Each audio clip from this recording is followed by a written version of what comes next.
Hello and welcome to New Filmmakers Los Angeles. I hope you're all doing great. I'm so delighted to welcome back after our film festival, virtual film festival this past month. Azzan, I'm so happy to have you here with your great film translucent. Welcome, welcome. Thank you. All the way from North Carolina. So we're excited to meet in this virtual world. And as you know, the further you move south, the nicer people are. So I'm glad to have you here. But for those that haven't seen, let's see a clip of Translucent. So growing up, kind of wish I could say that, or give you the traditional story that like I always felt different and whatever. But I think the truth is I didn't feel different. I felt normal. I felt like how I felt was completely natural. Everybody else around me kind of tried to put me in this box. I didn't necessarily start the war inside myself. I feel like people kind of came in and did that for me. And we're gonna have a party, right? Listen, thank you so much for joining us today. And I'm so glad that you made this film. It was extra special being part of our Pride selection at New Filmmakers LA. But for those that haven't seen it, tell us a brief synopsis of your documentary. Yeah, for sure. So Translucent was kind of like a self-portrait of me going through this journey of discovering myself, discovering where I lie on the spectrum of gender, and really trying to figure out what is a way that I can unapologetically explain this to the people that I care about.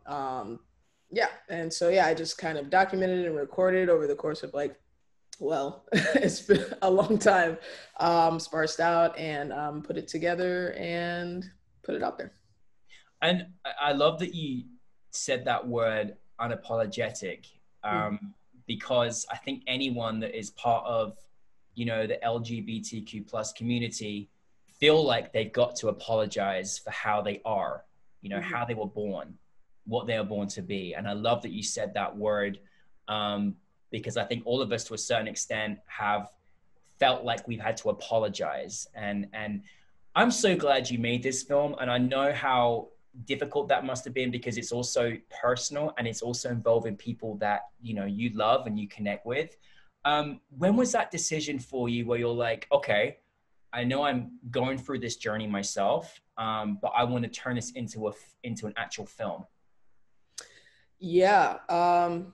So I have been thinking about it for like a while, and then I enrolled in the courses at the Center for Documentary Studies at Duke University, and in that program they have you do kind of like a final project. So it just seemed like this is the perfect time to just do the thing that you've been thinking about doing.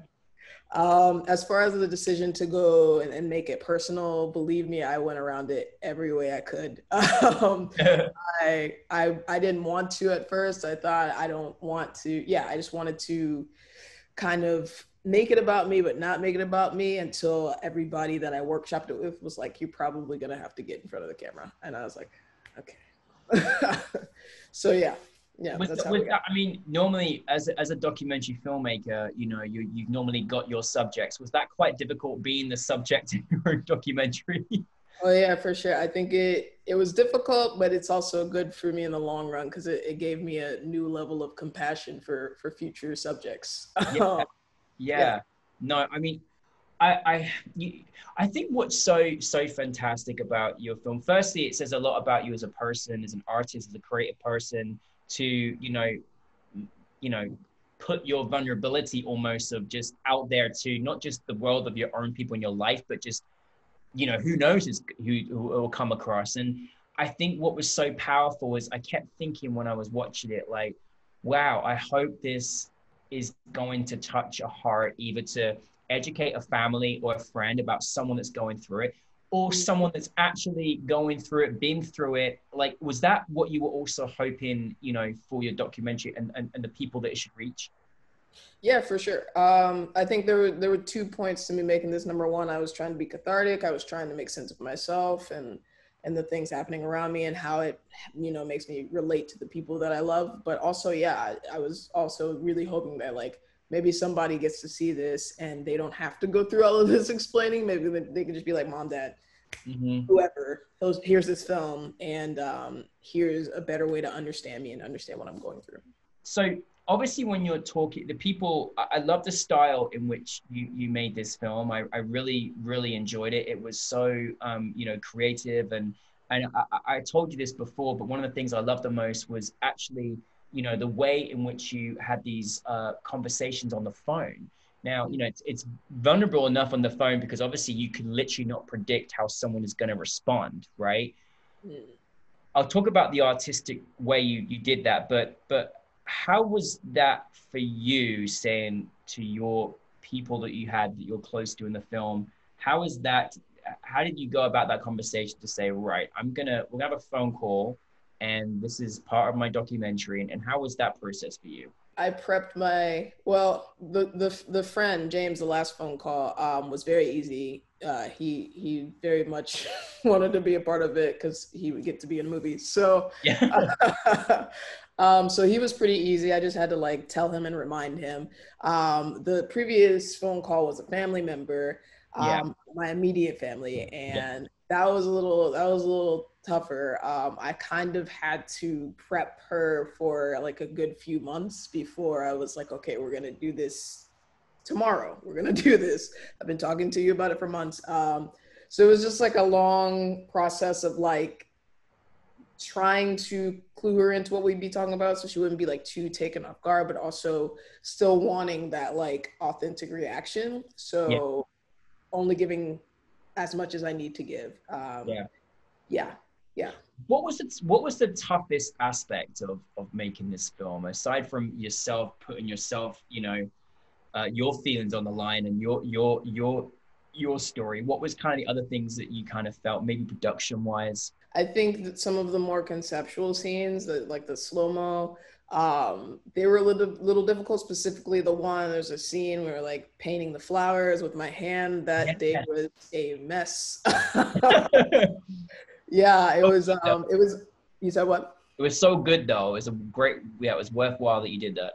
I appreciate it. Yeah, we went out to an old location, old spot, pretty secluded. And it was originally supposed to be paintbrushes, but I forgot the paint. So I was like, let me just dip my hand in it and we'll do it. Do it like that. Yeah, it was pretty cool. I love it. And I was actually watching your film with my partner, and we were particularly when you are having a phone call conversation. It was so funny because I was watching this documentary, and all of a sudden I'm now listening to this conversation, and I was captivated. It was captivating, and I just was hoping and praying in my heart for you the conversations were going to go okay for you. But when was your kind of, I mean, you had to obviously do it in such a way, but some people would have maybe chose a different choice of like, you know, having you on the phone and doing it that respect. But you kind of did this very sort of artistic vision, which I loved. I thought it was so powerful. Yeah, thanks. I think that choice was just based on a lot of, I mean, I workshopped the phone call idea a lot. And I think it was just based in number one thing that came across to you, which I'm glad, is that I wanted people to kind of clue into how I was probably feeling at that moment, which was very hold your breath, silence, you know. And then also I didn't want any distraction from the content, from hearing what the people were saying, from hearing what I was saying. Yeah. And you know, it's very interesting. Like I don't know how you feel about this, but I feel like even our community of the LGBTQ plus community have only in recent years really acknowledged the pronouns. It's felt something that's been very recent. And you know, it's almost like our own community is almost playing catch up on what really, you know, people were already seeking out for, but were never heard. Yeah. And what I loved is, you know, your articulation of what you wanted to be identified, you know, in your pronouns. And I thought that was so important because I think a lot of people are afraid to do that and also don't know how to do that. And so I love that you had that conversation in your phone call with your immediate family. How has that been for you? And was that an important part of the documentary for people to kind of really understand? Because I think you educated people in understanding that. You did it so great. I know it was real, but it came across brilliantly. I appreciate that. Yeah. Yeah, it's been, I think it was super important for me to name that. I think that was like, yeah, one of the main points I needed to name. Just, you know, it can be pretty triggering to be in an environment and just be constantly misgendered. As far as how it's going, you know, we're still working on it. It's still a process, most definitely, but yeah, Hmm. definitely want to get there, to be able to bring my full self Yeah. to yeah, to my family, to my people, to any space that I'm in. Yeah. Yeah, no, fantastic. And now that you know, obviously, I mean, there's so many reasons in a documentary of why you make a documentary, but what really, you know, if you could just, you know, give any summary to an audience that saw your film, what did you want them to take from Hmm, that's a really good question. it? I've thought about that so many times, but I've never, yeah, nobody's ever actually asked me, so I've never had to exercise that. But yeah, I think, yeah, I mean, I think the main thing is just do your best to bring your full self to space. You know, when it feels safe, when it feels safe to you. Um, and if it does, yeah, don't be afraid. I mean, well, it's okay to be afraid, but yeah, do your best to show up as your full self. Um, and also, we need to be making more space Yeah, for people of color, yeah. specifically Black people, dealing with these issues, and you know, for them to be able to tell their stories and talk about what their experiences have been. Yeah, I'm so you know, honored that I get to, you know, talk about this with you and talk about this very important film because, you know, there's a lot of work to be done, a lot of work, and you know, it is great to see, you know, what feels a very slow increase of visibility, but it's still very slow as much as it's improving. And you know, I think that your film is also going to help, you know, a lot of families, and you know, and not just that, but you know, even just people within our community. I've got a lot to learn about the LGBTQ plus community, and I'm in it. And so we don't ever stop learning, we don't ever stop understanding.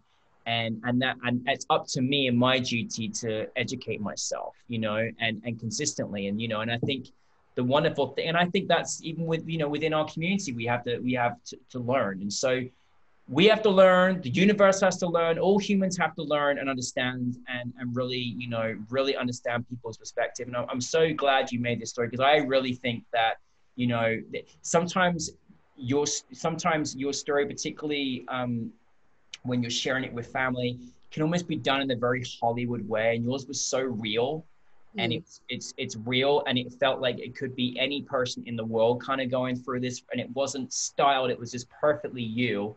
And I love that you did it that way. You know, it was, I felt like I was right there with you, and it was powerful. So yes, you know, I'm a fan of yours, you know, I can't help it, you know, I'm just saying. So what is next for you? What is next for me? I want to keep making movies. Yeah.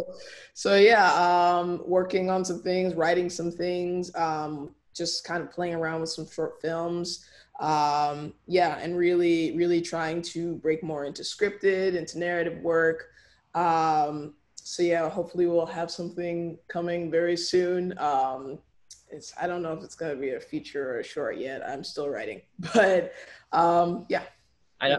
I love that you're leading the way for the North Carolina Hollywood, because you know it's actually a fantastic place, and it's vastly evolving, as one of the prime places in the country, you know, for film. So it's really exciting times. I'm glad that you're there, and you know, you're bringing it from the heart of being from there. I think that's so super important. And just finally, I just want to say, because I think, you know, you told us a lot about your story, but do you have any advice for anybody out there, that is, you know, filmmaker, documentary filmmaker, maybe someone that's coming from your perspective, or maybe anything you want to give back in relation to the film that you made? Is there anything out there you want to share with us? For sure, yeah. I think what I automatically think about is that I kind of hopped into this work, out of another profession. And yeah, just don't be afraid to try something new. Don't be afraid to make work and put it out there because you have no idea what could happen. I think I beat myself up a lot over this film and almost didn't, put it anywhere, but I'm really glad that I did. So don't be afraid to make the work. Don't be afraid to put the work out there. And I'm sure that a lot of people are going to love it. Yeah, well, listen, welcome to our New Filmmakers LA family, and we please keep making more movies. We need you, okay? And don't be ashamed. But no, listen, thank you so much. Just know we all really appreciate you telling a story that is so personal to you, and I love that it's going to help people that you may never meet, but they'll be affected by it, and I think that's so fantastic. So. But just keep making more movies, and we appreciate you. So thank you very much. Awesome. Thank you. Thank you.